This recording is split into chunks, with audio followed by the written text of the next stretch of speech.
Magandang umaga sa lahat! Ito pala ang sopas ng Bicolana. Una, nagisa lang ako ng bawang at sibuyas. Isinunod ko ang chicken. Halu-haluin lang, lagyan ng paminta. Madali lang po itong gawin. Naglagay din ako ng ginisa mix. Ito ay alternatibo sa bechin. Halu-haluin lang para ito ay maghalo ang lasa. And then, naglagay na ako ng tubig. Pinakulo ko lang para lumambot at naglagay na rin ako ng macaroni. So, ayan, isinunod ko na yan kasi mabilis lamang. Naglagay na rin ako ng patatas at carrots.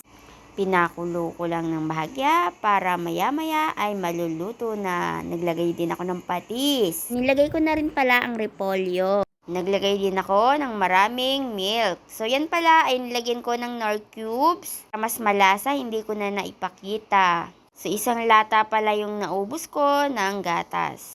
Ito ay aking creamy sopas ala Bicolana. Ang ganitong luto ay masarap. Po yung nakalimutan ko ang hotdog ng aking bunso. Ipiniruto ko na para ito ay mailagay. Ayan, masarap na sabaw. So tara na po at kumain. Salamat!